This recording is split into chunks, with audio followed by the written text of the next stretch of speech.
Welcome, collectors. Thank you for joining me for episode 26 of the HO Files. Today we're going to be reviewing two buildings that are on Elm Street, part of the entertainment district, on my layout when I have it fully displayed. If you guys are new to the channel and you've never seen any of the HO Files, basically the idea here is to take some of the buildings and some of the different displays that I have when my layout is fully out and displayed, which it currently is not, and bring them over to the review area and show you different pieces and tidbits so that you can get an idea of what it does look like when my city is out. It seems to have been pretty well received for the most part, and I love doing it. I love sharing this with you, and it's always great to hear your different ideas and suggestions as to how each individual scene or diorama could be improved down the road. And as you'll see as we go on later in this video, I'm going to ask you guys once again for your suggestions and input on how one of these models can be vastly improved going down the line. Okay, as we always do, before we go too further, I like to start out with the vehicles that make up this scene and really bring it to light. Again, you're not going to get the full feeling. There's not going to be people, you're not going to have the street signs or some of the different vegetation and everything that really brings this to light when you get the full picture. But you're going to get the buildings, you're going to get the cars and the vehicles, and that's really what matters. So starting off, we have a 2013 Porsche Macan Turbo SUV. This is by Mini Champs, and I'm going to do my very best to make sure that all of these are in focus or stay in focus during this. Again, we all know that my camera on my phone has a mind of its own. So, as I said, this is by Mini Champs, and until recently, I didn't know, and that's on me, that's my fault, that Mini Champs produced HO or 1:87 scale vehicles. I knew of them for the past, really, decade and a half for producing extremely high-quality replicas of my favorite F1 drivers' cars, but they have blown my mind and blown my expectations for what they could do in this tiny scale. And this Porsche Macan Turbo Metallic Blue is absolutely no different. You can check out those wheels or rims, and again, I'm talking about something that's tiny. I'm trying to bring in a pen tip here to give you some kind of scale reference. Here's the back. Again, you have Porsche Macan back here, dual exhaust, your lights. There is a silver reflective surface on the mirror right there. Underneath, they even go as far as to add chassis detail, which is insane to me at this scale. And even more insane is the rubber tire detail that you get. It's just amazing. All right, continuing on. This is a model by Busch, and it's based on the 1998 to 2004 generation Land Rover Discovery. This one in particular is in my preferred color for this model of metallic green. I love this Land Rover. Honestly, if I could afford it, I probably would get one of these, and maybe I will, hopefully at some point down the road, and use this for overlanding. This is my favorite type, my favorite body style of Land Rover. I just think it looks great. Busch did a great job on the model. You can see the turn indicators and the headlight lenses, just how that was replicated. Check out that paint. That's amazing to me. Again, if you're watching this channel and you predominantly collect Matchbox or Hot Wheels, these are substantially smaller, being that they are HO scale, and the detail is a million times better. And again, that's reflected in the price. When you're talking about a baseline Hot Wheels or Matchbox, you're talking about $1. These are anywhere from $19 upwards to close to $30. But again, it goes along with the old adage, you get what you pay for. Interesting story with the next vehicle. And it really wasn't meant to be an interesting story. It's just kind of how it worked out. So, middle of last year, I ordered, and you've seen it in the other HO files, I ordered a blue one. This one right here. 2016 new Ford Ranger, and they sent me a red one. And it really wasn't that big of a deal. I mean, obviously, I was a little disappointed that I didn't get exactly what I ordered, but I wasn't worried about it that much where I was going to open up a case with eBay and make life difficult for the seller, so I just held on to it and said one day I'll order the blue one. Well, I ended up ordering the blue one about 2 weeks ago, and it ended up coming in, so now I have the red and the blue version. There is another version that I am aware of, made by Busch, who makes all of these, and it's the white version. And if you've seen the Amazon Prime series, the Grand Tour, which many of you have, the white Ford Ranger was made famous in one of their episodes. I highly encourage you to watch that. So if you haven't yet, check out that episode. Have to fix one of the tires there. There we go. Check out that episode. It's absolutely hilarious, and you'll see a white Ford Ranger just like that in there. So as you've probably seen, you can take the tires off of this, which makes it even more interesting. So if you have a repair shop facility, as I do, you can have them doing tire changes on this. It would be nice if the hood opened, but again, not that big of a deal. And as far as I can tell, and it doesn't, the tailgate does not come down on this pickup truck. All right, let's move on to the next vehicle. This is by Kato. It's the 1995 Toyota Supra. This version is in, obviously, a silver metallic finish. Initially, I was going to hold out and get the one I wanted, which was either going to be in white or black. But as I continued to do research and figured out how hard these darn things are to come by here in the States and how expensive they can get, I figured, you know what, I have an opportunity to get one. I'll just pull the trigger and deal with the silver one. So long story short, that's why I have one of these. This is my favorite generation of Toyota Supra. I'm not saying if somebody handed me a brand new Toyota Supra, I wouldn't be extremely ecstatic and pleased. But in terms of the actual body style, by far, this is my favorite generation of Supra. You guys let me know down in the comment section below what your favorite Supra is. Everybody loves the Supra, whether you're a import guy or not. All right. Up here, can never get the name of this company right. The spelling is F-U-R-U-T-A, so we're going to call it Furuta. That is, I guarantee you that's wrong, but we're going to pronounce it phonetically and hope we're somewhere in the ballpark. It's a 1999 Toyota Celica in yellow, and these come in multiple pieces. You can probably tell that right here by the horrible fit and finish. And they're really fun. They're not exactly 1/87 scale.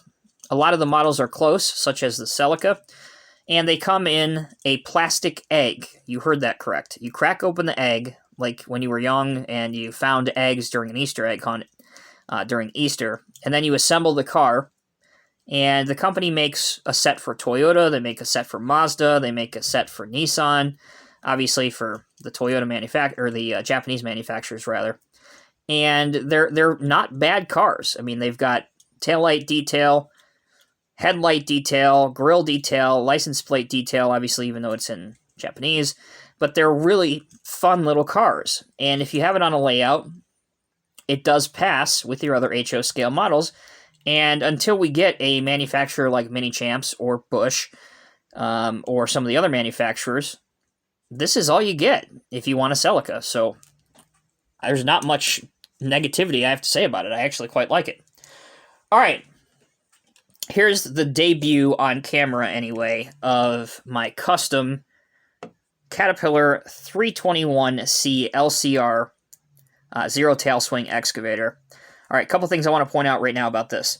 So this is not my file. I did not design it and 3D print it. I purchased it off eBay. I did paint and design and apply the decals to it, but it is not my file, so don't ask me if you can have one. I will tell you that you can go on eBay and look this up. Just type in 187 scale cat excavator. Again, you're going to get a lot of results for the Norscot excavators and the Diecast Masters excavators, which they're great in their own right. But this actually comes as a orange plastic file. There is limited functionality on this model. It does rotate if you glue it right. And you can move the boom up and down, but the stick does not curl in and the bucket does not curl in. And obviously, as you may expect, the tracks don't move. But to date, it is the only representation of a 187 scale cat zero tail or reduced tail swing excavator we have. So it fills the void, and quite honestly, I'm very pleased with the paint result and the finish that I have. Here's what I'm not pleased with, and as I mentioned at the beginning of the video, I was going to ask for your guys' help and suggestions.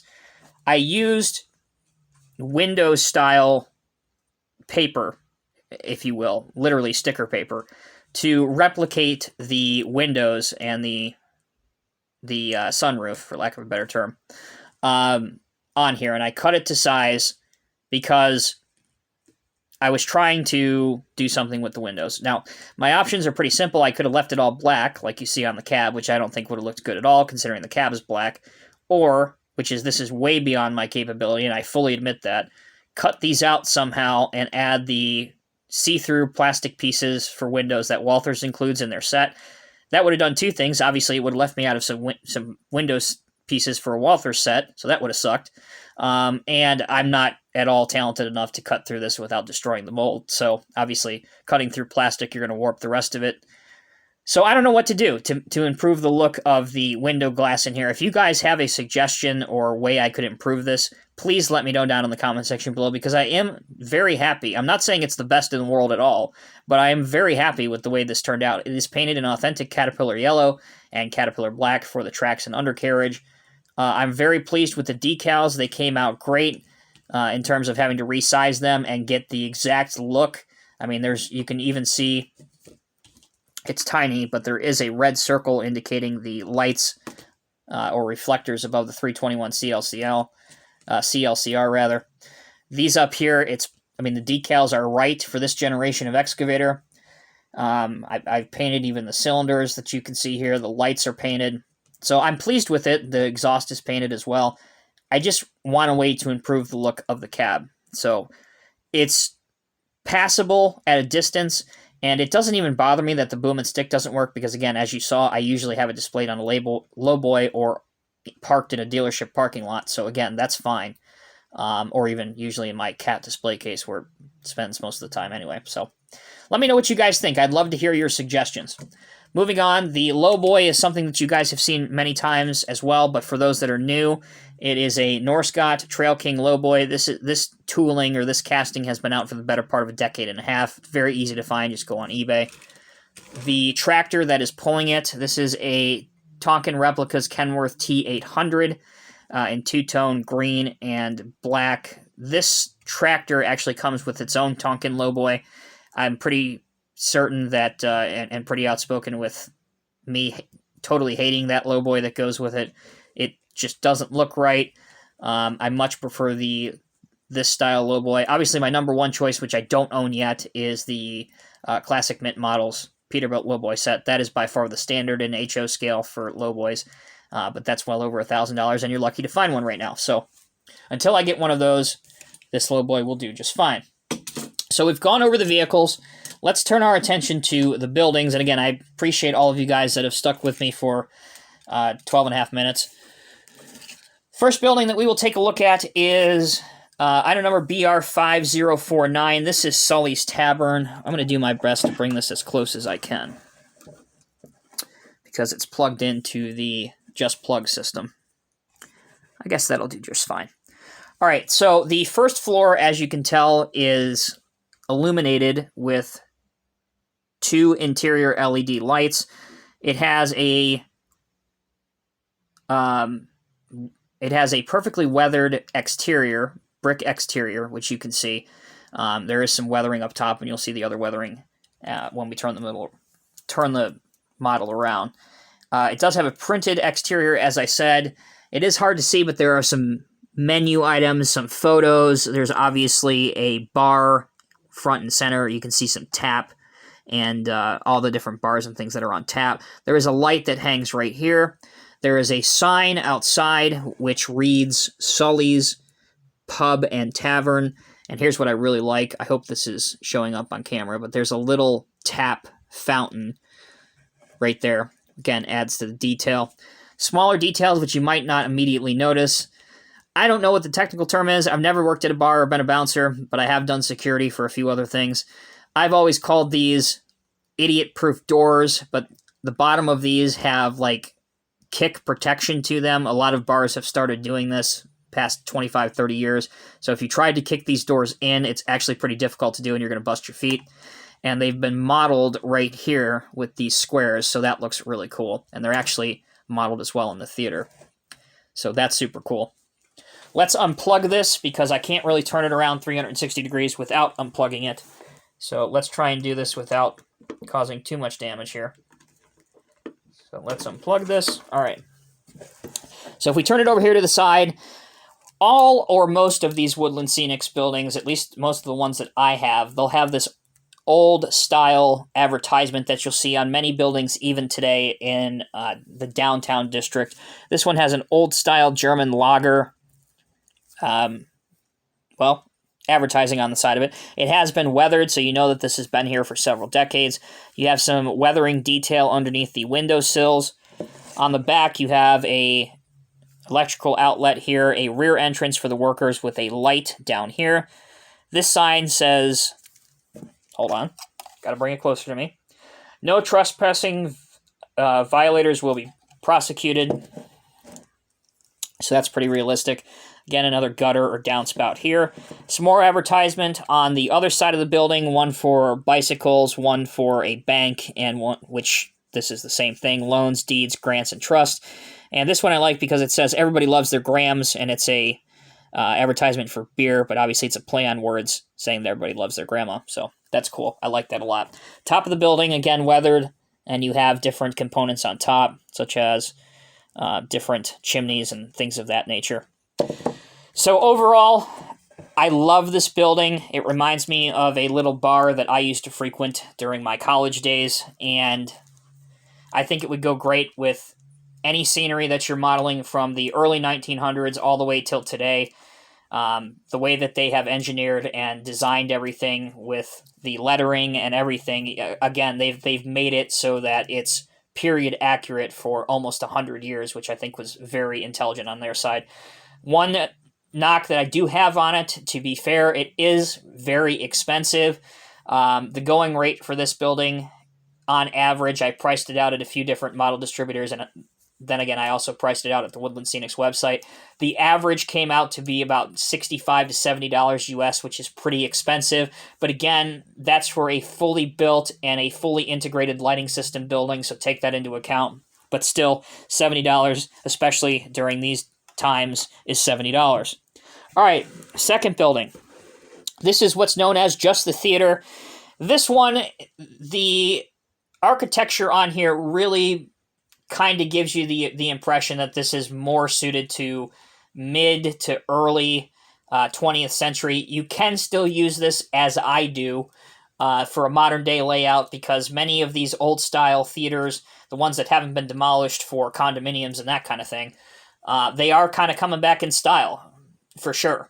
And it does have a lighted front facade here and a lighted first floor. What is a bit of a disappointment, and I really wish they would have done this, it would have been so simple and would have added so much to it, is actually had theater up here lit. But again, not gonna hate on it too much. It's a pretty nice building, and they did a lot to this. You can see that there are windows and such up here. If we pull this a little bit close, you can see that there are advertisements for older style movies. You have your ticket office right here, your ticket window. I mentioned these plated kick-proof doors, which again, I really like. It's a little detail like that you don't see hardly on any structures. As far as the interior goes, you can see kind of the counter where you order popcorn and refreshments, and also back here you can see Gone with the Wind advertisement, as well as you can see that up here, so obviously that's one thing they're playing. So again, if you're using this modern day, a lot of these theaters, especially now with what we're dealing with the virus, they are playing classic movies because no new movies are coming out. So this is very current. Obviously, you can tape this off or re-decal it for any new movie that you want to have playing. Moving over to the side, I also like this a lot because you have brick that's showing through over what appears as though they painted over it. You have an A&J Bread Company decal that looks like it's been here for 50, 60 years. Moving towards the back. Not sure what this is. Potentially some electric, or that's what I'm going to guess it is some electricity that possibly used to come into here in the old days. You have an awning over two rear exits for where the patrons would exit when the movies are over. And on this side, you have powered by Fulton Electric Company, and the same style of weathering exists up on top as well, if you'd like a quick view of that. So that will conclude this video. I hope you guys have enjoyed it. I love these two buildings. As far as the theater goes, again, take into account an average of about $100 is where you're at with this building, which again, I believe is a little on the high side. But again, you are getting a fully weathered, fully built, fully lit structure. So again, if you were to try and build one of these yourself, get all the paint, do all the weathering, and then again, buy all the lighting that you're going to need to do, it's probably going to put you somewhere in that ballpark anyway, considering today's inflation with all the lights and everything else. So maybe it's not too out of the ballpark, but again, that's a lot of money for one structure. But it is a very nice looking building.